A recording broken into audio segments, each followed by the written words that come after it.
I'm speaking now on the Author's Magazine, and I got invited because I'm a writer. And I was asked to talk about what writers are concerned about.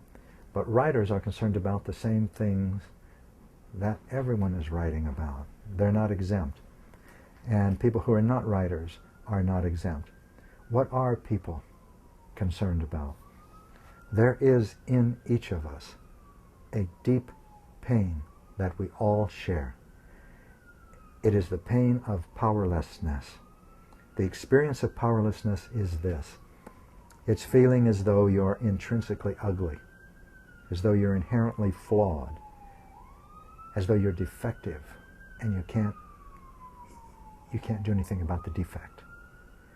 You feel as though if people could see you inside the way you really are, they wouldn't want to have anything to do with you. It is a human experience. It is your experience if you have the courage to look for it. Now the question is, what are you going to do about it when you have the skill and the courage to experience it? Are you going to try to change someone else in order to feel better about yourself?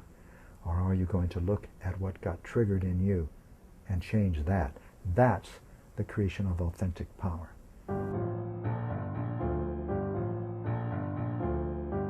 Writing is one of the things that I do.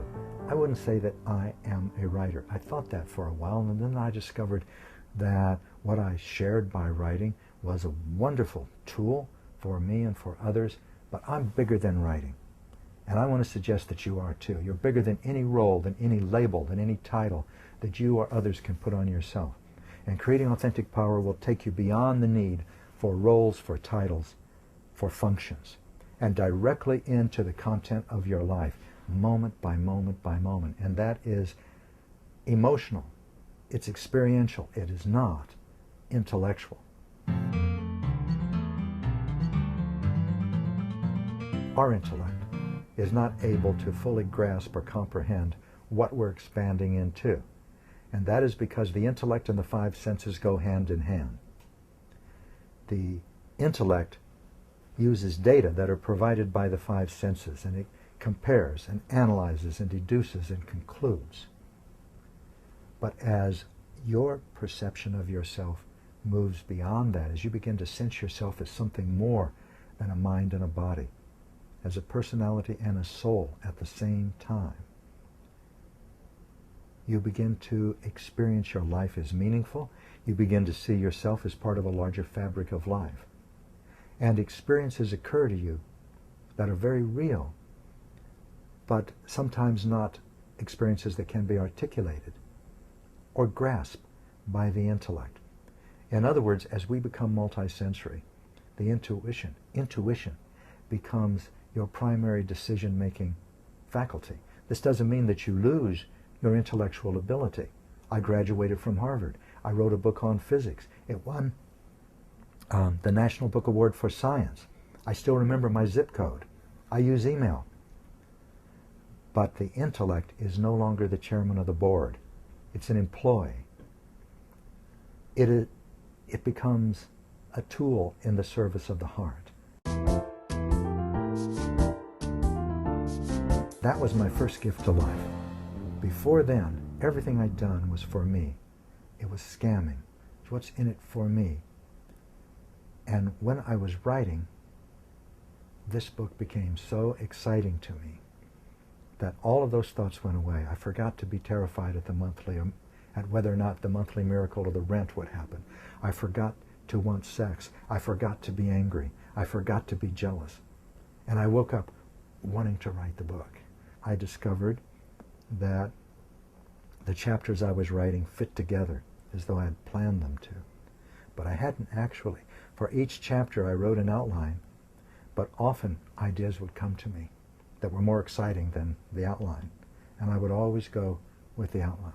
I would always go with the ideas. I would throw away the outlines. And after 6 chapters, which was about 6 months, I began to see the chapters were fitting together. So I wondered, who did that? How did that happen? I realized that I was not alone in writing this book. And so I decided that I intend to live my life the way this book is being written, which is spontaneously, intelligently, joyfully. If you have a thought, will they want me? A publisher. Will they reject me? A publisher. Am I worthwhile? To a publisher. This is just a microcosmic experience of, will they want me? The world. Will they accept me? The world. Will they reject me? The world. And underneath that is your experience of yourself as worthless, as ugly, as rejectable, and for good reason. That is the pain of powerlessness. That is a frightened part of your personality. It is not who you are. It's an experience that you share with all of humanity, but it's not one that needs to control you. As you begin to realize that this is not the foundation of your being, this is not the essence of your being, it is a part of your personality that shows up in many different ways as anger, jealousy, fear. Any need to prove yourself is the pursuit of external power, and it will not bring you what you want. Are you going to keep trying to prove your own worth by getting a book published? Or are you going to heal what is inside of you that needs to have other people tell you that you're worthy? I will tell you now, you are. You're a powerful and compassionate, creative and loving spirit. But until you begin to experiment with your life, those will just be words, and the frightened parts of your personality will not accept them. And you will continue to try to prove your worth to others, either through writing or through any of your other endeavors. Bring to your life, including your writing, the gifts that you want to give to others.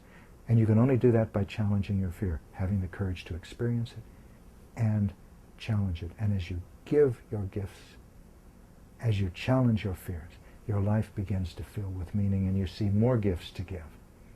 That's where your fulfillment lies.